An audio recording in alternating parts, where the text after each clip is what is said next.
नमस्कार, मी प्रणाली भोसले. माझे कोकणच्या बातमीपत्रात आपल्या सर्वांचं मनपूर्वक स्वागत करते. बातमीपत्राला सुरुवात करण्याआधी पाहूयात हेडलाईन्स. वरवणे गावात पुन्हा भूस्खलनाची घटना, ग्रामस्थांमध्ये भीतीचं वातावरण निर्माण, प्रशासनाच्या दुर्लक्षाचा ग्रामस्थांचा गंभीर आरोप. राधाकृष्णवाडीला दरवर्षी पुराचा धोका, मोऱ्या बंद झाल्यानं पाणी घरात, ग्रामस्थांची कायमस्वरूपी उपाययोजनांची मागणी. विद्यार्थ्यांना मोर्चात आणल्याचा गंभीर आरोप, महायुतीची पत्रकार परिषदेत आक्रमक भूमिका, शैक्षणिक संस्थांवर कारवाईची मागणी. आणि मिशन रायझिंग फ्लॉवर्स उपक्रमाला सुरुवात, विद्यार्थ्यांना सायबर सुरक्षिततेचे मार्गदर्शन, रत्नागिरीतील आदर्श विद्यामंदिरात पोलिसांचा जनजागृती कार्यक्रम. पाहूया सविस्तर वृत्त. पेण तालुक्यातील वरवणे गावात पुन्हा एकदा भूस्खलनाची घटना घडल्यानं ग्रामस्थांमध्ये भीतीचं वातावरण निर्माण झालंय.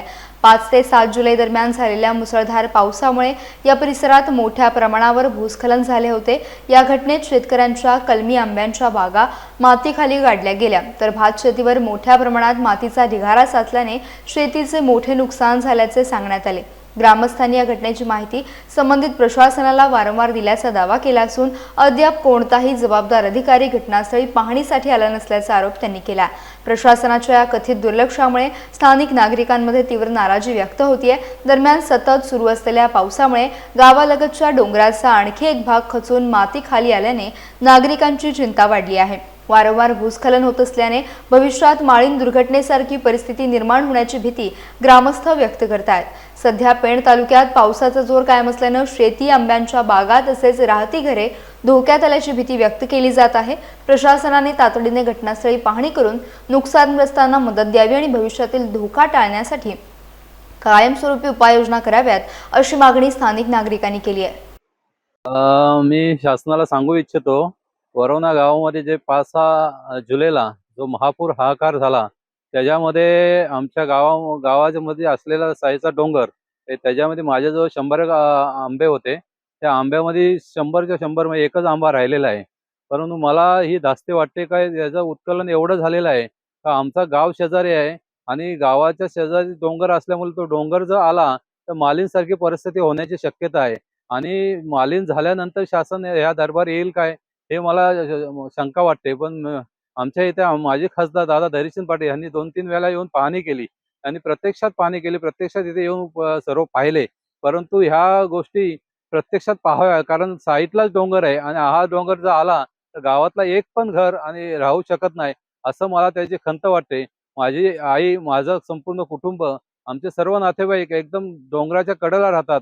एक दिवस शासनाने येऊन आम्हाला त्यांचे हे केलं, परंतु हे प्रत्यक्षात पाहणी करावं आणि त्यांनी आमचं असलेला पुढचं जीवन व्यवस्थित करावं असं आम्हाला वाटतं. जुलैला जो अहंकार झाला त्याच्यामध्ये माझे 25-26 शेतं गेली, त्यात आंबे गेले, ते जाऊ द्या, परंतु शासन अजून आम्हाला भेटलेलं आलं नाही. दादा धैर्यशील पाटील येऊन गेले खासदार, परंतु एवढे मोठे डोंगर जाऊन सुद्धा पुन्हा हा डोंगर 15-16 जुलैला गेलेला आहे. तर ह्याचे मला शासनाचे हे अजब वाटते का अजून शासन बघायला आलं नाही. पुन्हा आमचा मालीन होण्याचा मालीन व्हायची वाट बघतायत काय, असं आम्हाला शासनाच्या विषयी खंत वाटायला लागली. तरी शासनाने लवकर लक्ष देऊन आमच्या असलेल्या गावाविषयी, आमच्या असलेल्या साईडला डोंगराविषयी व्यवस्था करावी, असे आम्ही त्यांना नम्र विनंती करतो. पेण तालुक्यातील तरणखोप येथील राधाकृष्णवाडीतील नागरिकांना दर पावसाळ्यात पुराच्या संकटाचा सामना करावा लागत असून यंदाही अतिवृष्टीमुळे अनेक घरांमध्ये गुडघाभर पाणी शिरल्यानं मोठं नुकसान झालंय. 6 जुलै रोजी झालेल्या मुसळधार पावसात अन्नधान्य, कपडे, फर्निचर तसेच विद्यार्थ्यांचे शैक्षणिक साहित्य पाण्यात भिजून नुकसान झाल्याचे ग्रामस्थांनी सांगितले. यापूर्वी 2005च्या महापुरात देखील येथील घरे वाहून गेल्याची आठवण नागरिकांनी करून दिली. राधाकृष्णवाडीतील पाण्याचा निचरा होण्यासाठी पेण खोपोली बायपास रस्त्यावर पूर्वी 9 पाईप मोऱ्या होत्या. मात्र काही शेतकरी आणि जमीन मालकांनी अनधिकृत भराव करून प्लॉटिंग केल्यामुळे त्यापैकी 6 मोऱ्या पूर्णपणे बंद झाल्याचा आरोप ग्रामस्थांनी केला आहे. सध्या केवळ 3 अरुंद मोऱ्यांमधून पाण्याचा निचरा होत असल्याने अतिवृष्टीच्या वेळी त्या अपुऱ्या पडतात आणि पाणी थेट वस्तीत व शेतात शिरते, असं नागरिकांचं म्हणणं आहे. या पार्श्वभूमीवर आमदार रविशेठ पाटील, जिल्हाधिकारी किशन जावळे, उपविभागीय अधिकारी प्रवीण पवार आणि तहसीलदार तानाजी शेजाळ यांना निवेदन देत बंद मोऱ्या तातडीने मोकळ्या कराव्यात, त्यांचे रुंदीकरण करून कायमस्वरूपी निचरा व्यवस्था करावी, अशी मागणी ग्रामस्थांनी केली आहे. आम्ही हे सर्व राधाकृष्णवाडीतले रहिवासी आहोत. आमच्या बाजूने जो एक हायवे गेलेला आहे पेन खोपोली बायपास रोड, तिथे आम्ही सगळे रहिवासी आहोत. त्या रोडला बांधकाम विभागाने रोडला 9 मोऱ्या टाकल्या होत्या पाणी जाण्यासाठी.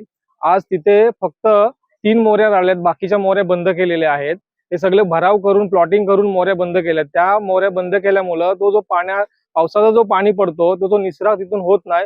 तो सर्व आमच्याकडे आमच्या वाडीमध्ये येतोय आणि आमच्या घरांमध्ये सगळ्यांच्या पाणी जाऊन नुकसान होते. मोठ्या प्रमाणात यावेळेला नुकसान झालेलं आहे. तर आम्ही एक तहसीलदार साहेबांना निवेदन दिलेलं आहे. पेण तालुक्यातील हेटवणे धरणातील पाणीसाठा झपाट्याने वाढत असून धरण सध्या सुमारे 90% भरले आहे. धरण क्षेत्रात सुरू असलेल्या सततच्या पावसामुळे पाण्याची आवक कायम असल्याने सध्या धरणाच्या सांडव्यावरून प्रति सेकंद 26.59 घनमीटर पाण्याचा नैसर्गिक विसर्ग सुरू आहे. धरण पूर्ण क्षमतेने भरल्यानंतर खबरदारीचा उपाय म्हणून धरणाचे दरवाजे उघडले जातात. मात्र अद्याप हेटवणे धरण पूर्ण क्षमतेने भरले नसल्याची माहिती समोर आली आहे. तरीही वाढत्या पाणीसाठ्यामुळे सांडव्यावरून नैसर्गिकरित्या पाण्याचा विसर्ग सुरू आहे. धरण क्षेत्रात पाण्याचा जोर कायम असल्याने पाणी साठ्यात आणखी वाढ होण्याची शक्यता व्यक्त केली जाते. प्रशासनाकडून धरणातील पाण्याच्या पातळीवर सातत्याने लक्ष ठेवण्यात येत असून परिस्थितीचा आढावा घेतला जातोय. सध्या विसर्ग नियंत्रित स्वरूपात सुरू असला तरी पावसाचा जोर कायम राहिल्यास परिस्थितीनुसार पुढील निर्णय घेतले जाणार आहेत. धरण परिसरातील परिस्थितीवर संबंधित यंत्रणा लक्ष ठेवून असून पाणी साठ्यातील बदलांवर सातत्याने निरीक्षण केले जात आहे. रत्नागिरीत नीट परीक्षेच्या कथित घोटाळ्याच्या पार्श्वभूमीवर काढण्यात आलेल्या मोर्चावरून आता राजकीय वातावरण तापलंय. शिवसेना आणि भाजप पदाधिकाऱ्यांनी पत्रकार परिषद घेत काही शैक्षणिक संस्थांनी विद्यार्थ्यांना बळजबरीने या मोर्चात सहभागी केल्याचा आरोप केला आहे. विद्यार्थ्यांच्या न्यायासाठी काढण्यात आलेला हा मोर्चा होता की पंतप्रधान नरेंद्र मोदी आणि केंद्रीय गृहमंत्री अमित शहा यांच्या विरोधात राजकीय भूमिका घेण्यासाठी आयोजित करण्यात आला होता, असा सवाल देखील त्यांनी उपस्थित केला. पत्रकार परिषदेत शिवसेना जिल्हाप्रमुख राहुल पंडित, नगराध्यक्ष शिल्पा सुर्वे, शहरप्रमुख बिपिन बंदरकर, भाजप शहराध्यक्ष दादा ढेकणे यांच्यासह पदाधिकाऱ्यांनी आपली भूमिका मांडली. विद्यार्थ्यांनी स्वतः याबाबत तक्रारी केल्याचा दावा करत संबंधित शैक्षणिक संस्थांवर कठोर कारवाईची मागणी करण्यात आली आहे. तसेच विद्यार्थ्यांचा राजकीय हेतूसाठी वापर झाल्याचा आरोप देखील यावेळी करण्यात आला. या प्रकरणाची सखोल चौकशी व्हावी आणि यासाठी महायुतीचे शिष्टमंडळ जिल्हाधिकारी, मुख्य कार्यकारी अधिकारी आणि पोलीस अधीक्षक यांची भेट घेऊन निवेदन देणार असल्याचं सांगण्यात आलं. सर्वात महत्त्वाचं, ह्याच्या आधी पेपर लीक झालेले नव्हते का? ह्याच्या एक मिनिट मला माझं वाक्य पूर्ण करू दे. ह्याच्या आधी पेपर लीक झालेले नव्हते का? लक्षात आलं की तर ते सुद्धा झाले होते. सर्वात महत्त्वाचं त्याच्या बाबतीत हो बरोबर आहे ना. मग त्याच्या बाबतीत जे कोण दोषी आहेत, माझ्या मते नीटचं हे सगळं झाल्यानंतर, विषय झाल्यानंतर प्रत्येक ठिकाणी जो कोण आरोपी आहे त्याच्या बाबतीत फास्ट ट्रॅकवर त्यांना पकडण्यात आलेलं आहे आणि त्यांच्यावर कारवाई सुद्धा केलेली आहे. हे आपल्याला बघितलेलं आहे. त्याच्याकरता बघितलं नाही, बरोबर आहे. मुलांचा दोष नव्हताच ना. आम्ही बरोबर आहे ना. मग आम्ही बोललो ना तुम्हाला, त्याच्या पुढे त्यांच्या बाबतीत या बाबतीत विश्वास निर्माण करणे हीच महत्वाचं काम आहे ना. आणि 100% होणार का नाही होणार? 100% होणार नाही. आणि आज हा जर मोर्चा, रत्नागिरीत जो असलेला मोर्चा जर बघितला तर ह्या मोर्चाचं लीड करणारे कोण होते? तर त्याच्यामध्ये हुस्न बानू खलिफे होत्या, अभिजित हेगशेटे होते, बशीर मुर्तुजा होते, मोहसिन खान होते, की ज्याच्यात अनेक आमचे मुस्लिम बांधव भगिनीसुद्धा सहभागी झालेल्या होत्या, की ज्यांनी उदय सामंत साहेबांच्या विरोधात, इंडियाच्या विरोधात जे काही काम केलं होतं, असे अनेक लोक त्याच्यात होते.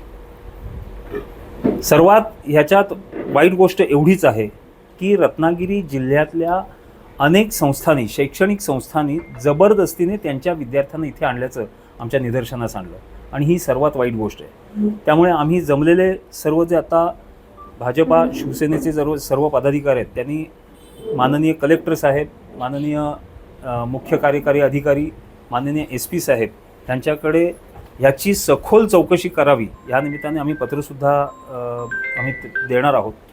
सांगण्याचा उद्देश एवढाच आहे की अशा संस्थांवर ज्यांनी जबरदस्तीने विद्यार्थ्यांना आणून ह्या मोर्चामध्ये सहभागी व्हायला सांगितलं, अशा संस्थांवर कडक कारवाई झाली पाहिजे असं आम्ही पालकमंत्र्यांच्या वतीने फोर्सफुली आम्ही ह्या सगळ्या माननीय अधिकाऱ्यांकडे सांगणार आहोत आणि त्या संस्थांवर कारवाई झाली पाहिजे अशा आग्रहाची विनंती करणार आहोत. रायगड जिल्ह्यातील कर्जत रेल्वे स्थानकावर कोरोना काळात बंद करण्यात आलेल्या एक्सप्रेस गाड्यांचे थांबे पुन्हा सुरू करण्यात यावेत तसेच काही एक्सप्रेस गाड्यांना कर्जत स्थानकावर अधिकृत थांबा मिळावा यासाठी खासदार सुनील तटकरे यांनी केंद्रीय रेल्वे मंत्री अश्विनी वैष्णव यांची दिल्ली येथे भेट घेतली। राष्ट्रवादी काँग्रेसचे रायगड जिल्हाध्यक्ष सुधाकर घारे यांनी कर्जत, खोपोली आणि खालापूर परिसरातील व्यापारी व प्रवाशांची होत असलेली गैरसोय लक्षात आणून देत या संदर्भात खासदार सुनील तटकरे यांच्याकडे पत्राद्वारे पाठपुरावा केला होता। त्यानंतर या मागणीची दखल घेत खासदार सुनील तटकरे यांनी रेल्वे मंत्र्यांसमोर हा विषय मांडत कोरोना काळात बंद झालेल्या एक्सप्रेस थांबे पूर्ववत करण्याची तसेच कर्जत रेल्वे स्थानकाला अधिक एक्सप्रेस गाड्यांचे थांबे देण्याची मागणी केली। या भेटीनंतर हा प्रश्न लवकरच मार्गी लागेल अशी अपेक्षा खासदार सुनील तटकरे यांनी व्यक्त केली आहे। याबाबतची माहिती त्यांनी आपल्या सोशल मीडिया अकाउंटवरून दिली असून कर्जत, खोपोली आणि खालापूर परिसरातील प्रवासी तसेच व्यापाऱ्यांना याचा मोठा फायदा होण्याची अपेक्षा व्यक्त केली जाते। मुंबई गोवा महामार्गावरील कशेडी बोगद्याजवळ सायंकाळच्या सुमारास अमोनिया वाहून नेणारा टँकर पलटी झाल्याने काही काळ परिसरात खळबळ उडाली। महाडच्या दिशेने जात असलेल्या लिकर अमोनिया वाहून नेणारा अंदाजे 15 मेट्रिक टन क्षमतेचा टँकर बोगद्याजवळ डाव्या बाजूला उलटल्याची घटना घडली। अपघाताची माहिती मिळताच महाड युनिट MARG च्या सदस्यांनी तातडीने घटनास्थळी धाव घेत बचाव कार्य सुरू केले। आप्पासाहेब गजबार, शीतल पाटील आणि सोमनाथ शेट्टी यांनी आपल्या सहकाऱ्यांसह अथक परिश्रम घेत परिस्थिती नियंत्रणात आणली। 3 हायड्रा आणि फरांच्या साह्यानं पलटी झालेल्या टँकरला सुरक्षितपणे उचलून रस्त्याच्या बाजूला करण्यात आले। त्यानंतर महामार्गावरील वाहतूक टप्प्याटप्प्याने पूर्ववत करण्यात आली। अमोनियासारखे धोकादायक रसायन वाहून नेणारा टँकर पलटी झाल्यामुळे प्रशासनाने आवश्यक ती खबरदारी घेत घटनास्थळ सुरक्षित ठेवले। या अपघातात कोणतीही जीवितहानी झाली नसल्याची माहिती पोलीस प्रशासनाने दिली आहे। वेळेवर करण्यात आलेल्या बचाव कार्यामुळे मोठा अनर्थ टळल्याचं बोललं जात आहे। या घटनेचा पुढील तपास महामार्ग पोलीस करत असून अपघाताचं नेमकं कारण शोधण्याचं काम सुरू आहे।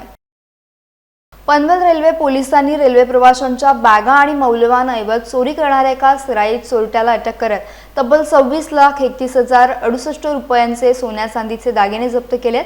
तपासादरम्यान आरोपी विरुद्ध मुंबई रेल्वेसह देशातील विविध राज्यांमध्ये चालत्या एक्सप्रेस गाड्यांच्या AC डब्यांमध्ये चोरीचे 39 गुन्हे दाखल असल्याची माहिती समोर आली आहे। 17 जुलै रोजी मंगला लक्षद्वीप एक्सप्रेस पनवेल रेल्वे स्थानकावर आल्यानंतर AC डब्यातून संशयास्पद हालचाली करत बाहेर पडणाऱ्या व्यक्तीला पोलिसांनी ताब्यात घेतलं। त्याच्या बॅगची तपासणी केली असता मोठ्या प्रमाणात सोन्या चांदीचे दागिने आढळून आले। पुढील चौकशीत आरोपीने रेल्वे प्रवाशांच्या बॅगा चोरून हे दागिने मिळवल्याची कबुली दिल्याचं पोलिसांनी सांगितलं। आरोपीची ओळख रघु सुमन खोसला, वय वर्ष 41, राहणार लोणी देहात, गाझियाबाद, उत्तर प्रदेश अशी पटली आहे। जप्त दागिन्यांची माहिती देशभरातील रेल्वे पोलिसांना देण्यात आल्यानंतर हे दागिने कोकण रेल्वेच्या मडगाव येथील चोरीच्या गुन्ह्यातील असल्याची पुष्टी झाली। न्यायालयाच्या आदेशानंतर आरोपीला पुढील तपासासाठी कोकण रेल्वे पोलिसांच्या ताब्यात देण्यात आलं असून या संपूर्ण प्रकरणाचा पुढील तपास सुरू आहे। रत्नागिरी जिल्ह्यात वाढत्या सायबर गुन्हेगारीला आळा घालण्यासाठी पोलीस अधीक्षक नितीन बगाटे यांच्या संकल्पनेतून मिशन रायझिंग फ्लॉवर्स या उपक्रमाची सुरुवात करण्यात आली आहे। या उपक्रमाअंतर्गत जिल्ह्यातील शाळा आणि महाविद्यालयांमध्ये स्थानिक पोलिसांकडून विद्यार्थ्यांना सायबर गुन्ह्यांविषयी जनजागृती करण्यात येत आहे।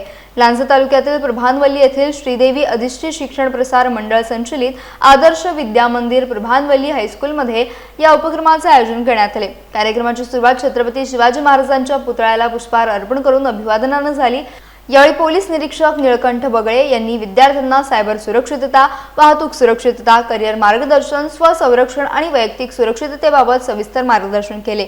डिजिटल युगात सायबर फसवणुकीपासून सतर्क राहण्याचे आणि जबाबदारीने तंत्रज्ञानाचा वापर करण्याचे आवाहनही त्यांनी केले। या कार्यक्रमाला प्रभानवल्लीच्या सरपंच विद्या गावखडकर, संस्थेचे कार्याध्यक्ष जितेंद्र ब्रीद, पोलीस पाटील विवेक प्रभुलकर, मुख्याध्यापक वैभव चौगुले, पोलीस कॉन्स्टेबल विलास जाधव तसेच शिक्षक, पदाधिकारी, विद्यार्थी मोठ्या संख्येने उपस्थित होते। विद्यार्थ्यांनी या उपक्रमाला उत्स्फूर्त प्रतिसाद देत विविध विषयांवर पोलिसांशी संवाद साधला। पोलिसांची साधी वर्दी जरी बघितली तरी आपल्याला एक अभिमान वाटतो आणि आपल्याला सिक्युअर वाटतं, आपल्याला सुरक्षित वाटतं। असं आपलं पोलीस दल कोरोना काळामध्ये ज्यांनी स्वतःचा जीव तर पणाला लावलाच होता, पण त्याचबरोबर आपल्या कुटुंबाचाही ज्यांनी विचार केला नाही आणि अनोळखी व्यक्तींसाठीही ज्यांनी आपल्या प्राणाची आहुती दिली, असं आपलं पोलीस दल। आणि असं पोलीस दल इथे आता आज आपल्या समोर उपस्थित झालेलं आहे आणि आपल्याला ते मार्गदर्शन करणार आहे। आमचे विद्यार्थी त्यांचे शब्द ऐकण्यासाठी आतुर आहेत। जे ऊन वारा पाऊस वादळ आणि देशामध्ये कितीही जरी आणीबाणीची परिस्थिती निर्माण झाली तरीही जे कधीही सुट्टीवर जात नाही, जे नेहमी आपल्या रक्षणासाठी सदैव पुढे असतात, सदैव आपली ढाल बनून जे आपलं रक्षण करतात, असे आपले पोलीस दल इंटरनेटच्या माध्यमातून जोडली जातात. ती आपल्या नजरेला दिसतात का? नाही. मग तीही एकमेकांना ह्या इंटरनेटच्या माध्यमातून ह्या आभासी नेटवर्क जे आपल्या डोळ्याने दिसत नाही त्या माध्यमातून दिसत असतं. हा मोबाईल ऍक्टिव्ह होण्यासाठी किंवा हा कनेक्ट करण्यासाठी आपल्याला जो जी नेट ऍक्टिव्हिटी मिळते ती कुठे मिळते, कुठून आणावी लागते, कुठून मिळते? दुकानात मिळते ना कुठेतरी रिचार्जच्या, बरोबर? तुम्हाला जर नेट पॅक मारायचा असेल तर तुम्ही कुठल्या तरी दुकानात जाता ना, मला नेट पॅक मारायचा असेल, मग तो पिशवीत घालून देतो का नेट पॅक? मग मोबाईलवर मारतो ना, आणि ते आपल्या नजरेत दिसते का? नाही. की असं असतं की चला बाबा तुम्ही पिशवी घेऊन जाता बाजारात आणि मोबाईल आपल्या घरी असतो, मग त्याला सांगतो की मला 3 किलो नेट द्या, असं सांगता? 4 किलो नेट द्या, नेट पॅक मारा, 25 किलोचं नेट पॅक मारा, असं सांगता का? तर तो म्हणतो की हे 25, त्याला आपण सायबर म्हणतो. आलं लक्षात तुमच्या? ज्यावेळी ह्या इंटरनेटच्या माध्यमातून ही वेगवेगळी साधनं एकमेकांशी जोडली जातात आणि त्यांचा एकमेकांशी जो व्यवहार सुरू असतो तो आपल्या नजरेने दिसत नाही, त्याला आपण सायबर म्हणतो.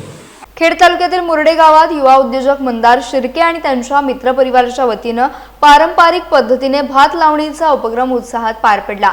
शेती ही केवळ उदरनिर्वाहाचं साधन नसून आपल्या संस्कृतीची, परंपरेची आणि अस्तित्वाची ओळख आहे, हा संदेश देण्यासाठी या उपक्रमाचं आयोजन करण्यात आलं होतं.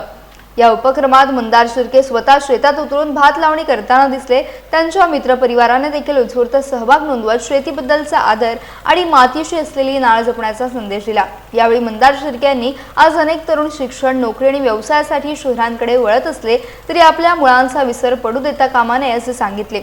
शेती हा आपल्या देशाचा कणा असून पूर्वजांनी जपलेली जमीन पुढील पिढ्यांपर्यंत पोहोचवणे ही प्रत्येकाची जबाबदारी असल्याचं त्यांनी नमूद केलं. आधुनिक तंत्रज्ञानाच्या सहाय्याने शेती अधिक सक्षम आणि फायदेशीर होऊ शकते, त्यामुळे युवकांनी शेतीकडे नव्या संधीचे क्षेत्र म्हणून पाहावे असे आवाहन त्यांनी केले. या उपक्रमातून ग्रामीण संस्कृती, श्रमाचे महत्त्व, निसर्गाशी असलेले नाते आणि शेती संवर्धनाचा प्रभावी संदेश देण्यात आला. आमच्या आज मित्र जे मंदार शिर्के आहेत त्यांच्या भात लावणी आहे आणि आम्ही दरवर्षीप्रमाणे आम्ही संपूर्ण मित्रपरिवार, आमचे मित्र प्रदीप सकपाल, सागर मोगरे, विठ्ठल सकपाल, मी स्वतः आम्ही दरवर्षीप्रमाणे मंदार शिर्के यांच्या इथे शेती करायला येतो, भात लावायला येतो. मंदार शिर्के यांचा शेती हा व्यवसाय नाही, मुळात ते युवा उद्योजक आहेत, पण ते शेती वगैरे कधी विसरलेले नाही आहेत. त्यांनी आत्ताच सांगितलं की बाबा कोकणातल्या सर्व मुलांनी नोकरीधंदा मुंबईत केला पाहिजे, पण शेती विकली नाही पाहिजे, शेती केली पाहिजे. जर तुम्ही शेती कराल तर उद्या धान्य भेटेल, नाहीतर अशी अवस्था होईल. लोक उद्या शाळेतल्या मुलांना जर विचारला गेल की बाबा भात कुठे मिळतो तर ते सांगतील मॉलमध्ये भेटतो, तांदूळ कुठे भेटतो तर मॉलमध्ये भेटतो, तो कोण पिकवतो तर मॉलवाला पिकवतो, अशी परिस्थिती होईल. त्यामुळं ज्याप्रमाणे मंदार शिर्के यांनी सांगितलेलं आहे की शेती सर्वांनी केली पाहिजे, त्यामुळे हा संदेश खरोखर खूप चांगला आहे. आम्हीसुद्धा दरवर्षीप्रमाणे मंदार शिर्के यांच्या सांगण्यावरून नव्हे, आम्ही मुलात शेतकरी आम्हीसुद्धा 1-2 तोंडे नक्की करू आणि शेत पिकू. नमस्कार, मी मंदार शिर्के. आज आमची मालवणी आहे आणि आज आम्ही भात लावत आहोत आणि हा आपला शेतकरी व्यवसाय म्हणजे भारत हा शेतीप्रधान देश आहे आणि आम्ही सगळेजण दरवर्षी शेती करतो. आणि मी सगळ्यांना सांगू शकतो की शेती तुम्ही करा, शेती विकू नका, काही नका, कारण शेतीशिवाय आपलं काय होणार नाही. काय आज मी सुद्धा व्यावसायिक आहे, त्याच्यामुळे कुठलाही व्यवसाय असेल तरी पण मी शेती विसरलेलो नाही आहे. त्यामुळे सगळ्यांना संदेश देतो की शेती हा तुम्ही सोडू नका, कधी शेती करा आणि शेती टिकवा. रत्नागिरी एज्युकेशन सोसायटीच्या गोपटे जोगळेकर महाविद्यालय आणि अभ्यंकर कुलकर्णी कनिष्ठ महाविद्यालयाच्या वतीने लोकमान्य बाळ गंगाधर टिळक जयंतीनिमित्त आयोजित करण्यात आलेली टिळक अभिवादन यात्रा यंदा 21व्या वर्षात उत्साहात पार पडली. टिळक जन्मभूमी स्मारक येथे लोकमान्य टिळक यांच्या प्रतिमेस पुष्पहार अर्पण करून आरती आणि भगवद्गीतेतील अध्यायांचे पठण करत त्यांना अभिवादन करण्यात आले. या यात्रेत शेकडो प्राध्यापक, विद्यार्थी, राष्ट्रीय सेवा योजना आणि राष्ट्रीय छात्र सेनेचे विद्यार्थी सहभागी झाले होते. कार्यक्रमाला रत्नागिरी एज्युकेशन सोसायटीच्या कार्याध्यक्षा शिल्पा पटवर्धन, कार्यवाह सतीश शेवडे, प्राचार्य डॉक्टर मकरंद साखळकर, उपप्राचार्य डॉक्टर कल्पना आठवले, डॉक्टर अपर्णा कुलकर्णी, प्राध्यापक सुनील गोसावी, प्राध्यापक मकरंद दामले यांच्यासह अनेक मान्यवर उपस्थित होते। यावेळी प्राचार्य डॉक्टर मकरंद साखळकर यांनी लोकमान्य टिळकांचे विचार आजही विद्यार्थ्यांसाठी प्रेरणादायी असल्याचं सांगत वैज्ञानिक दृष्टिकोन, सामाजिक उत्तरदायित्व, संविधानिक मूल्यांवरील निष्ठा आणि राष्ट्रहित सर्वोच्च मानण्याची वृत्ती जोपासण्याचे आवाहन केले। कार्याध्यक्षा शिल्पा पटवर्धन यांनीही विद्यार्थ्यांनी राष्ट्रहित प्रथम मानून देशासाठी योगदान देण्याचा संकल्प करावा असे आवाहन केले। राष्ट्रप्रेम, सामाजिक बांधिलकी आणि मूल्याधिष्ठित शिक्षणाचा संदेश देणारी ही अभिवादन यात्रा उत्साहपूर्ण वातावरणात संपन्न झाली। आज लोकमान्यांची जयंती आहे। आता सगळ्यांनी एक वाक्य सांगितलं की टिळक असं म्हणले की स्वातंत्र्य मिळा हे माझं ध्येय आणि हे मिळवणारच आहे मी।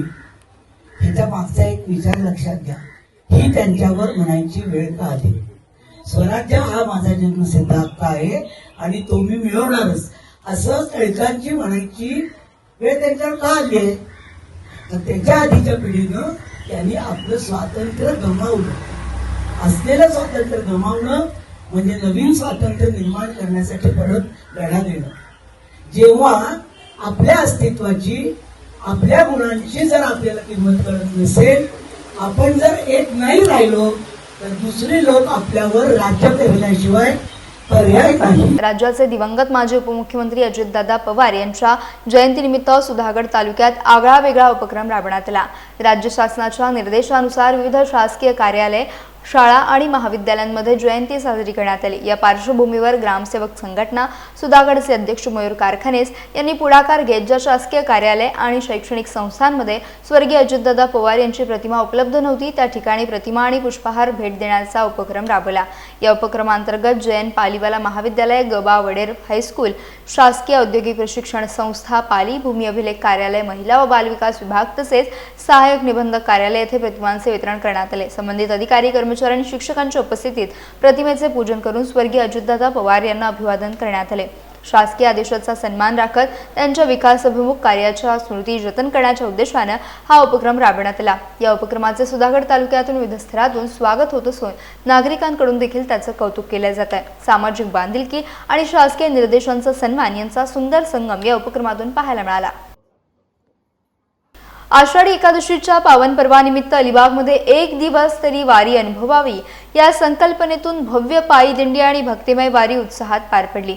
उज्ज्वल भविष्य सामाजिक संस्था, लायन्स क्लब ऑफ अलिबाग आणि माणुसकी प्रतिष्ठान यांच्या संयुक्त विद्यमाने आयोजित या वारीला नागरिकांचा उत्स्फूर्त प्रतिसाद मिळाला। सकाळी 7 वाजता विठ्ठल रुक्मिणी मंदिर अलिबाग येथून प्रारंभ झालेली दिंडी वरसोली येथील विठ्ठल रुक्मिणी मंदिरात भक्तिमय वातावरणात संपन्न झाली।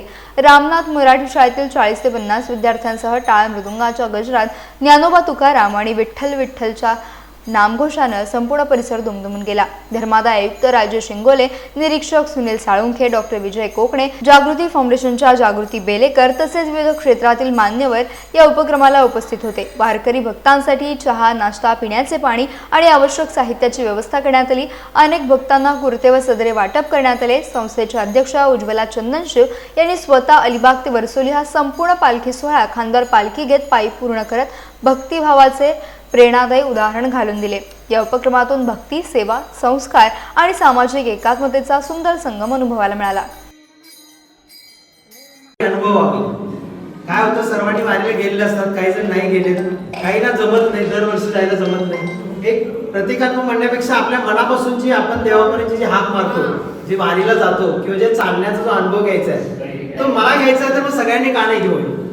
त्यामुळे सगळ्यांनी, सर्व संस्था ज्या आहेत, बऱ्याचशा NGO आहेत, चॅरिटी कमिशनर साहेब स्वतः आले, बाकी मोठे अधिकारी लोक सगळे आले, तर सर्वांचं मी खरंच मनापासून अभिनंदन म्हणतो, स्वागत म्हणतो आणि त्यांचं एक पुण्याचं काम त्यांच्याकडनं पण घडू दे, त्यांच्या सोबत देखील आमचं देखील पुण्याचं काम घडू दे।